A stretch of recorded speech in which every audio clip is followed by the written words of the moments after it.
Movie की starting में हम जेनेट को देखते हैं जो एक पार्टी में है, वाइन पी रही थी। पार्टी में उसकी नजर टॉम से टकराती है। वो दोनों एक दूसरे को आंखों ही आंखों में इशारा करते हैं। नेक्स्ट सीन में वो दोनों बाथरूम में थे। वहां पर एक दूसरे को किस करते हैं और फिर इंटीमेट होते हैं। काफी देर बाथरूम में वो दोनों बंद ही थे। वहां पर आर्थर आता है और उसे बाथरूम यूज करना था, पर वो दोनों बाहर निकल का नाम ही नहीं लेते। इसके बाद हम देखते हैं कि आर्थर पार्टी में जाता है। वहां पर कैरन और वॉल से कहता है कि मुझे बाथरूम जाना था, पर कोई अंदर है और बहुत देर से वो बाहर नहीं आ रहे। कैरन और वैल उसे कहते हैं कि जरूर टॉम और जेनेट होंगे। उनकी हर बार की आदत है, वो हर बार ऐसा ही कहते हैं। ये सुनकर आर्थर कहता है कि क्या उन दोनों की अभी अभी शादी हुई है। इस पर टॉम और जेनेट बताते हैं कि नहीं, लास्ट 14 ईयर से वो शादीशुदा है। ये सुनकर आर्थर को काफी अजीब लगता है कि शादी के इतने साल बाद भी वो इतना खुश कैसे रह सकता है। यही सारे वो बातें कर रहे थे। इतने में टॉम और जेनेट आ जाते हैं। कैरन और वैल उन दोनों से मिलते हैं। टॉम और जेनेट ने भी आर्थर को हेलो किया। इसके बाद टॉम और जेनेट पार्टी छोड़कर सबको बाय बोलकर वहां से चले जाते हैं। वो दोनों घर पर आए। घर पर भी एक दूसरे के साथ वो इंटीमेट होते हैं। हम उन दोनों को देख सकते हैं कि एक दूसरे के साथ वो बहुत खुश थे।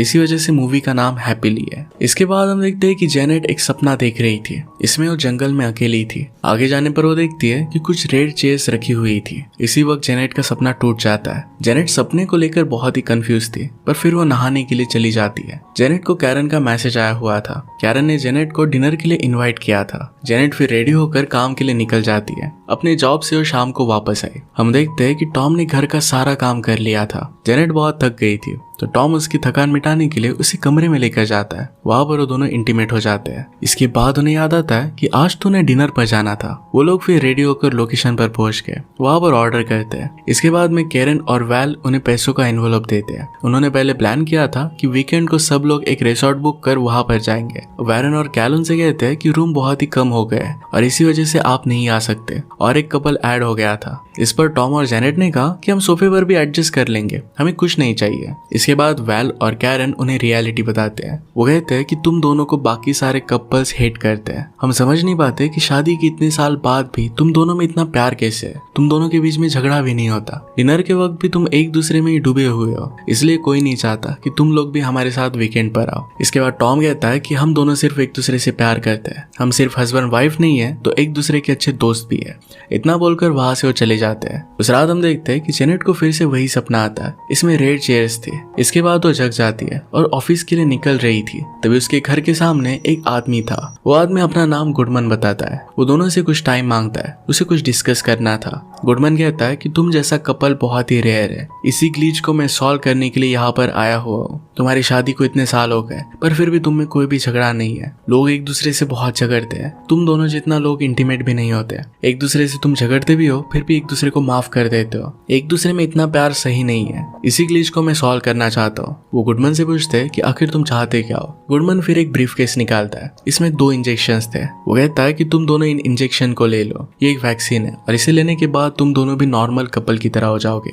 गुडमन इसके लिए उन्हें एक ब्लैंक चेक देता है। कहता है कि तुम्हें इस काम के लिए जितने भी पैसे चाहिए उतनी अमाउंट तुम यहाँ पर लिख सकते हो। वो कहता है कि मैंने कनेक्शंस बहुत ऊपर तक है। ये सब सुनकर टॉम पानी पीने के लिए जाता है। इतने में जेनेट को बहुत ज्यादा गुस्सा आ गया। गुडमन को एक चीज से वो वार कर देती है। इसमें गुडमन के सर पर चोट आ गई और वहीं पर उसकी डेथ हो गई। टॉम वापस आता है और उसे सिचुएशन समझती है। वो कहता है कि इसमें तुम्हारी कोई गलती नहीं है। इसके बाद वो दोनों अपने लैपटॉप पर सर्च करने लगते हैं कि बॉडी को किस तरीके से ठिकाने लगाया जाए। उन्हें फिर लगता है कि सर्च हिस्ट्री से वो पकड़े जाएंगे। इसके बाद लाइब्रेरी जाकर वो सर्च करने लग गए। कई सारे ऑप्शंस में वो चूज करते हैं कि उन्हें लाश को दफना देना चाहिए। इसके बाद वो उसे एक सुनसान सी लोकेशन पर लेकर गए। वहां पर खड्डा खोदते हुए जेनेट को बहुत बुरा लगता है कि किस तरीके से उसने एक आदमी को मार दिया। टॉम उसे कहता है कि इसमें तुम्हारी गलती नहीं है, ये सिर्फ एक सेल्फ डिफेंस था, तुम्हें घबराने की कोई जरूरत नहीं है। वो फिर उस लाश को दफना कर वहां से लौट आते हैं। घर पर आने के बाद सारी चीजों के बारे में वो बात कर रहे थे। तभी कैरन का उन्हें कॉल आता है। कैरन उन्हें पिछली रात के लिए सॉरी कहती है। उन्हें फिर से वीकेंड के लिए एक मैंशन पर इनवाइट करती है। अब सारे टेंशन से दूर जाने के लिए इस इनविटेशन को एक्सेप्ट कर लेते हैं और मैंशन के लिए अगले दिन निकल पड़ते हैं। गुडमन ने उन्हें जो ब्रीफकेस दिया था ये भी अपने साथ वो लेकर आए। रास्ते में जाते वक्त टॉम जेनेट से कहता है कि शायद ये सब एक प्रैंक हो सकती है। शायद कैरन ने या फिर हमारे फ्रेंड्स ने ये सब किया हो सकता है। शायद हमने जिसे मारा वो एक एक्टर था और सब लोग हमारे मजे लेने के लिए ये सब कर रहे थे। पहले तो वीकेंड का प्लान कैंसिल हो गया था, पर फिर से हमें बुलाया गया है। अब वो दोनों डिसाइड कर लेते हैं कि अगर ये एक्चुअल में प्रैंक है तो उन दोनों को एकदम नॉर्मल बिहेव करना है। वो दोनों ऐसा प्रिटेंड करेंगे कि जैसा कुछ भी हुआ ही नहीं है। इसके बाद वो मैंशन पर पहुंच जाते हैं जहाँ पर पहले से कोई आया हुआ था।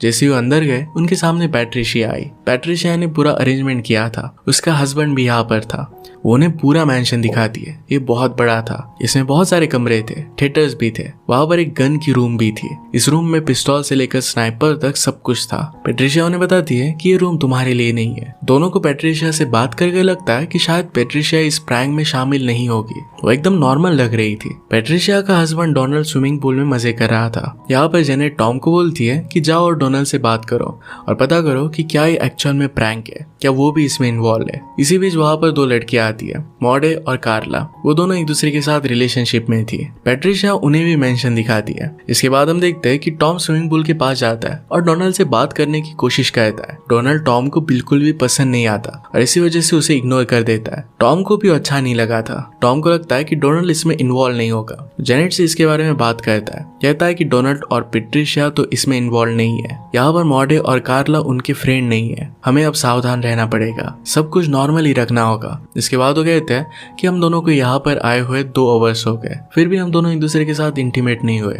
इसके बाद वो बाथरूम में जाकर इंटीमेट हो जाते हैं। अब रात हो चुकी थी, तभी वहां पर कैरन और वैल आते हैं। उनके साथ और एक कपल है, ग्रेटल और रिचर्ड। वहां पर वैल पैट्रिशिया से कहता है कि गाड़ी में कुछ रखा हुआ है, जाकर लेकर आओ। पैट्रिशिया डरते हुए गाड़ी के पास गए और डिक्की खोलने के बाद देखती है कि वहां पर बहुत सारे पिज्जा के बॉक्सेस थे। फिर वो सब डिनर करते हैं। बात करते करते पैट्रिशिया वैल के बारे में कहती है कि कॉलेज में जब वैल था तो बहुत सारे प्रैंक्स किया करता था। एक बार उसने मेरे कमरे में एक लड़के को FBI एजेंट बना के भेज दिया था। उनकी बात सुनकर टॉम और जेनेट को वैल पर शक आता है कि शायद ये सब वही कर रहा है। वैल इस पर कहता है कि ये सारी चीजें मैं बहुत पहले किया करता था, अब मैंने ये सब करना छोड़ दिया है। इसके बाद दूर जाकर टॉम और जेनेट डिस्कस करते हैं। जेनेट टॉम को कहती है कि तुम जाकर केरन के साथ बात करो, सच बाहर निकालने की कोशिश करो। इसके बाद टॉम केरन के पास चला जाता है। उनकी बातों से हमें पता चलता है कि पहले केरन और टॉम एक दूसरे को डेट करते थे। केरन टॉम से कहती है कि तुम हमेशा जेनेट के साथ होते हो, क्या वो तुम्हें बोर नहीं लगती? जो तुम उसके साथ करते हो वो मेरे साथ भी कर सकते हो। उसके करीब आने की कोशिश करती है। वो कहती है कि हम कुछ ऐसा नहीं कर रहे जो हमने पहले नहीं किया। टॉम ने केरन से कहा कि मैं जेनेट से प्यार करता हूँ और उसे मैं धोखा नहीं देना चाहता। इसके बाद केरन वहां से गुस्सा होकर चली जाती है। इसके बाद पार्टी शुरू हो गई। सब लोग ड्रिंक करने लगते हैं, वो डांस करते हैं और सब लोग बहुत मजे कर रहे थे।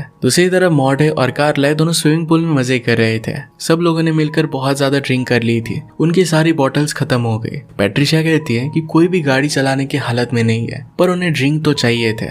जेनेट कहती है कि मैंने ड्रिंक नहीं किया, मैं तुम्हें हेल्प कर सकती हूँ। वो जा रही थी तो ग्रेटल भी उसके साथ आ जाती है। वो दोनों जब ड्रिंक्स बाय कर रहे थे तभी उसे गुडमन दिखता है। अगले मोमेंट पर वो गायब हो जाता है। ये देखकर जेनेट बहुत ज्यादा डर गई। वो शॉप में गुडमन को ढूंढने लगती है, पर वो उसे कहीं पर भी नहीं मिलता। वो बहुत कंफ्यूज हो गई और टॉम को कॉल करती है। टॉम कहता है कि शायद तुम्हारा वहम होगा, तुम्हें ज्यादा स्ट्रेस नहीं लेना चाहिए। कॉल पर बात करते हुए जेनेट जैसे ही बाहर निकली तो उसे गुडमन एक कार में दिखता है। वो जेनेट को बाय बोलकर वहां से चला जाता है। जेनेट फिर से बहुत डर जाती है। टॉम को सब कुछ बता देती है। टॉम को भी अब कुछ भी समझ में नहीं आ रहा था। वो गन रूम में जाता है और एक गन वहां से चुरा लेता है। जैसे ही जेनेट घर पर आती है वो दोनों ब्रीफकेस के साथ सबके सामने जाते हैं। वो सब लोगों से पूछते हैं क्या तुम में से कोई इस ब्रीफकेस के बारे में जानता है? सब लोग कहते हैं कि वो कुछ नहीं जानते। उन्होंने पूछा कि आखिर में हुआ क्या। अब वो सब लोगों को सच बता देते हैं। सारे लोग कहते हैं कि तुम्हें पहले बताना चाहिए था, तुम दोनों अभी तक कर क्या रहे थे। इसके बाद टॉम कहता है कि क्या तुम में से कोई साइंटिस्ट है, इससे हम पता कर सकते हैं कि इस इंजेक्शन में है क्या। कैरन को याद आता है कि आर्थर एक साइंटिस्ट है, मूवी की स्टार्टिंग में हमें दिखाया गया था। कैरन फिर उसे कॉल करती है। एक्चुअल में उसने यहाँ पर उसे इनवाइट नहीं किया था, पर अब कहती है कि अपना माइक्रोस्कोप लेकर वहां पर आ जाओ।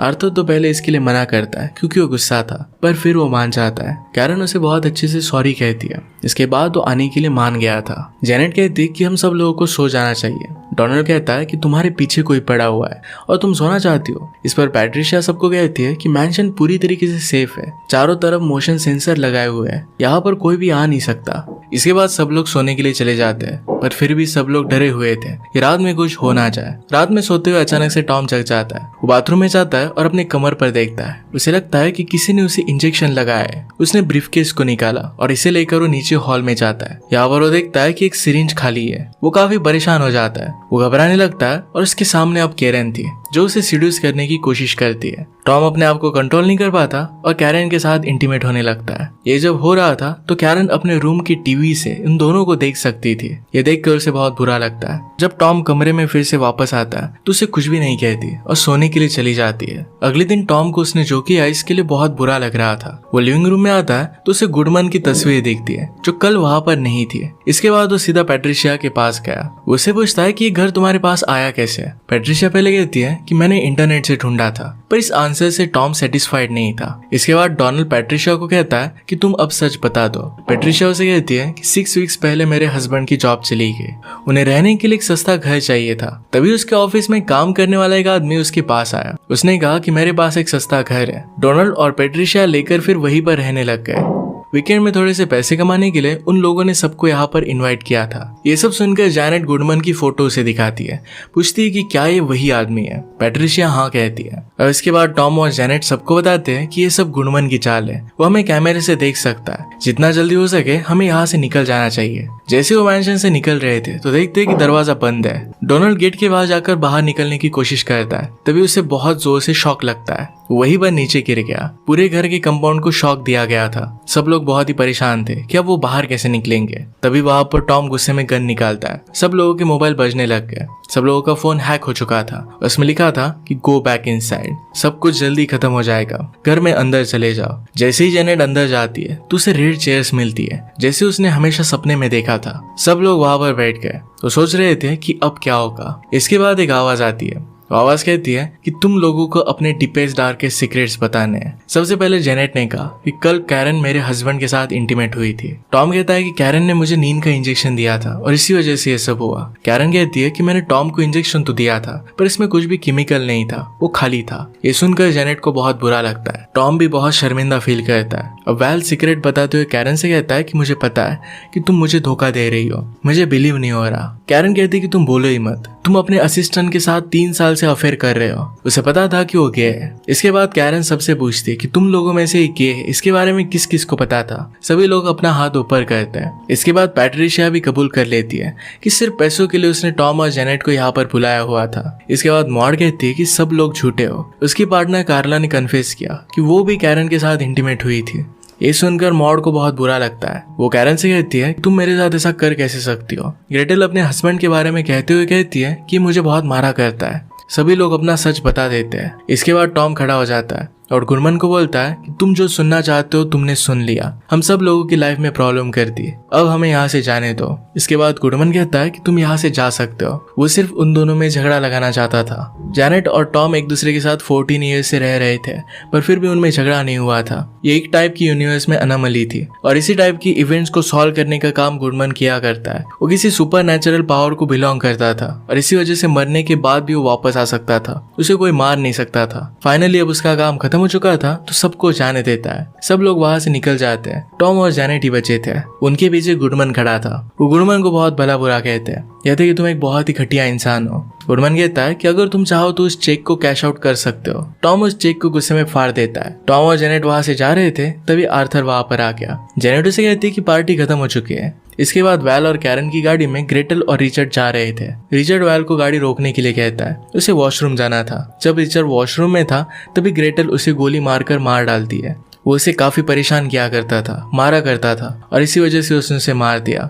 इसके बाद हम सबको देखते हैं कि जो गाड़ी में जाते हुए बहुत ही परेशान थे। एक दूसरे की सीक्रेट पता चलने के बाद उनमें झगड़े हुए थे। कुछ लोगों ने एक दूसरे को माफ भी कर दिया था। फिर हम जेनेट को देखते हैं जो अपने पास्ट के बारे में सोच रही थी। सैडनेस के साथ वो मुस्कुरा भी रही थी। जेनेट फिर इसके बाद एक सुनसान सी जगह पर गाड़ी रोक देती है। उनके बीच में झगड़ा हुआ था पर इसके बाद उन्होंने इसे सॉल्व भी किया था। फिर से एक दूसरे के साथ वो स्ट्रांगली प्यार करने लगते हैं। जेनेट ने उसे माफ कर दिया था। वो दोनों किस करते हैं और गाड़ी में फिर से इंटीमेट होने लगते हैं। इसी के साथ इस मूवी की एंडिंग हो जाती है। वो फिर से एक दूसरे के साथ खुश थे। अगर आपको एक्सप्लेनेशन अच्छा लगता है तो प्लीज लाइक और कमेंट जरूर कर दीजिएगा। बहुत सारी मूवीज लेकर आता रहता हूँ तो प्लीज चैनल को सब्सक्राइब कर दीजिए और बेल नोटिफिकेशन आइकन दबाना मत भूलिएगा। हम फिर से मिलेंगे और इन मूवी के साथ। तब तक के लिए थैंक यू और आप अपने आप का ख्याल रखिए।